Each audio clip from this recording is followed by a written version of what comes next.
Hello everyone, hope you're doing well. I decided to give the Su-22M3 a go. This is the squadron vehicle that is in the USSR tech tree, and it's one that I've heard a lot of differing opinions about, basically because this one's been changed a lot over the years when it comes to its flight model. They changed the variable swept wing setup on it in terms of how much energy it was able to keep while having its wings unswept, and this meant that it isn't as good as it used to be. And I wanted to see why a bunch of fighters were being put down around this BR and why this thing kind of stayed up in BR.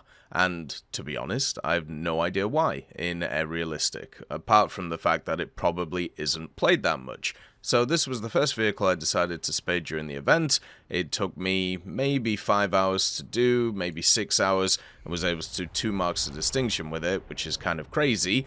Would I recommend doing it though? No, not really. It's pretty boring in terms of how you play it, and the playstyle is very linear, very similar to the Tornado when we played that. So this vehicle is fast, which is really good.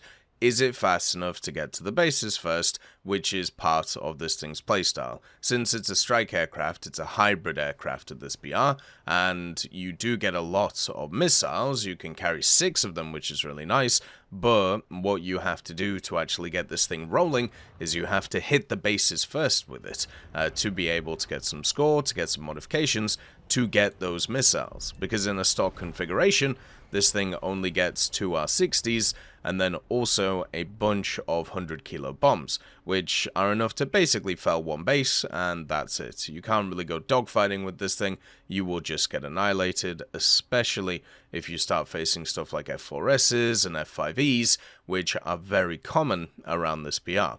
So the vehicle is very much tailored around that playstyle. It's tailored around being able to kind of grind it out by hitting bases and Air Realistic, and then getting the missiles, specifically the R-60MKs, and then you can start dogfighting and helping your team, which is pretty much how we played it. Now, the ZB500s, which are the Incendiaries, are a rank 1 modification, and since this thing is pretty fast off the bat, it is quite easy to get them. With the Incendiaries, you can actually fell 2 bases. It takes 2 bombs to destroy a base with this thing, so 2 bases is really nice if you're allowed to get them. Now remember, around this BR, you start getting into it with stuff like F4s, which basically are vehicles used to bomb bases because they're very good at hybrid roles, and then also people now use MiG-23s and also MiG-21s because of the incendiary bomb buff,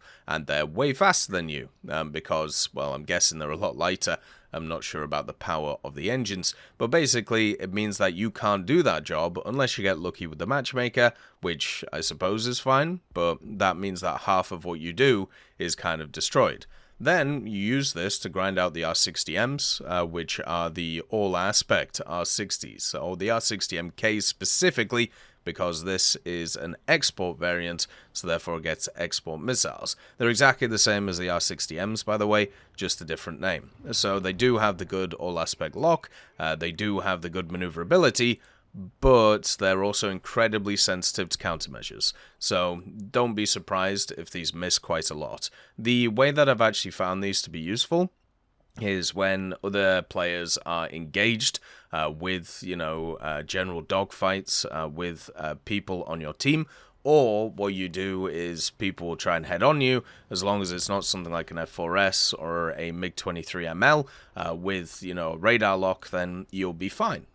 You'll be able to fire the missiles at about maybe a K, maybe a K&a-half out. It'll be hard for them to countermeasure. You can actually kill them quite easily like that while turning away. It feels really nice to do. There is definitely a weird thing going on in Air Realistic right now, though, when it comes to missile detection. It isn't the same as it was previously, meaning that sometimes you just don't see the missiles, and then other times I just don't see countermeasures either, which is just really weird. Talking about countermeasures on this vehicle, it only has 12 large caliber countermeasures. This is really rough. This is definitely not good.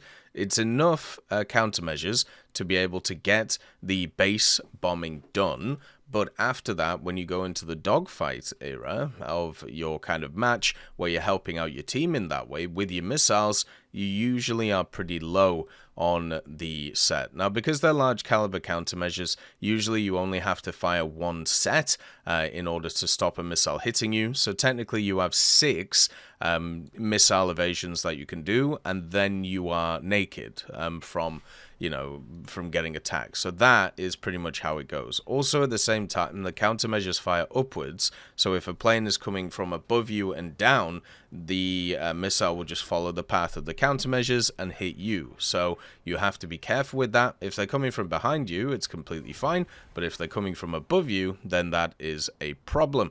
So just understand that. This thing also is huge. It's a massive vehicle. So a lot of other vehicles will try and dogfight you or will try and shoot you, and they'll be able to clip you. And also there seems to be some weird thing with the damage model with the variable swept wing setup. Even if your wings aren't or are fully swept, I should say, it seems to hit your edge of the wings even though they're not in that position. So I'm not entirely sure what's going on with that. The other thing is this thing will not push its wings to be fully in or fully angled for speed unless you manually do it, and I don't know why that's the case either.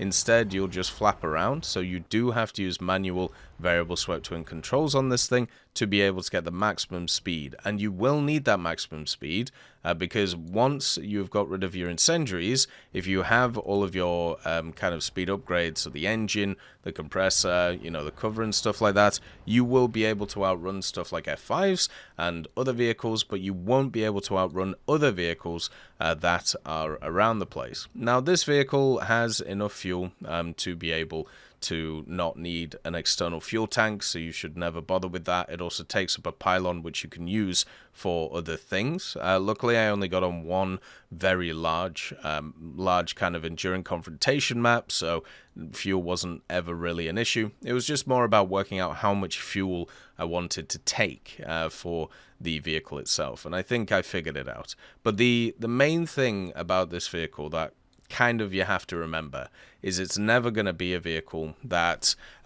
takes over the game in air. In ground, it's actually got a huge amount of uses, right? Because even though its optics aren't very good, if you can get close to the battlefield, you have, of course, the Delta NG targeting pod, you have, of course, the Kh-23Ms, you have the 25MLs, and then also you have the big boys, the 29Ls, with the big old explosive head on it, same with the 25s. And those will do a lot of work if you understand how to use those. But in air, which is basically where I played it to grind out the event, you are going to be second fiddle. And to be quite honest, it's been really sad seeing a lot of vehicles of these BRs go down in BR and this thing stay where it is. Like, if you think about it, stuff like the MiG-21 BIS right now, this thing is at 11.0. It's a lower BR than the Su-22M3. It has the same amount of missiles, and it even has a little bit better setup on its missiles in terms of what it can carry. And then also, it even has the incendiaries, if you want to bring those and bomb out a base. And it's faster. So it's just, the Su-22 is basically in a worse position than stuff like that, probably because it's not played as much. And that just makes me really sad. The other thing is, the Su-17M4, which is in the tech tree, which is at rank 7, is just better than the Su-22M3. Like, the vehicle itself has the same loadouts. It has the same, well, I don't know if it has the same engine, actually. They might have different engines, which is where it changes up. Yeah, they have different engines, so maybe that's where it kind of differs. But the Su-17M4 has way more countermeasures, so your survivability just goes through the roof. It has 256 extra ones compared to the 22M3, so just much easier to use in general. The Su-22M3 could easily go down to 11.0. It would be able to do the same thing. The only reason it's at this BR is because of those missiles, and now we have vehicles with the same amount of missiles, or even better missiles, at lower BR, because they're premiums and because a lot of people play them. So hopefully the Su-22 at some point can go a bit lower, I didn't do badly in the machine. Like, it wasn't a terrible experience. It was just one of those where you feel like that you're not really doing much for the battle. So, for example, we'd had 44 battles, 52% win rate, 66 air kills, 26 deaths, 74 ground kills. We made 700 KSL with it, and that was really it, and got it spaded. So the vehicle itself generally was fine. There was no issues with it in terms of its playstyle. I just think about, while playing it, that there's so many more vehicles that I could play around these BRs, which are just better in terms of the playstyle. The other thing is this RWR is quite good against Phantoms and also against American vehicles. It's worthless against Soviet vehicles, and it doesn't pick it up. And because of the matchmaker and how everything is mixed nowadays, you've got to watch out for MiG-23MLs, because they will lock you, they will fire semi-active radar homing missiles at you, and you won't see them, and you'll just die, because you can't break the lock, because you don't know you're being locked, because the RWR doesn't spot it. So just be careful of that. That is an extra little tidbit. As always, I hope you have a wonderful day, and I'll see you next time. I'd just like to thank GMG Smiley, CD Beans, Chieftain Mike, EMN3 Galaxy, Tulio Pontecovo, Brendan Quinn, Carrion Crow, Gus Irenicus, Pyman, Wartinder, Teddy, Daniel Stanton, Martinez, B. Young, Ozzy Panzer, Alan Hacker, Liam Shear, Opium Prime, Lafouche, Sem Aslan, Uncle Bean, and Derek R. for supporting the channel.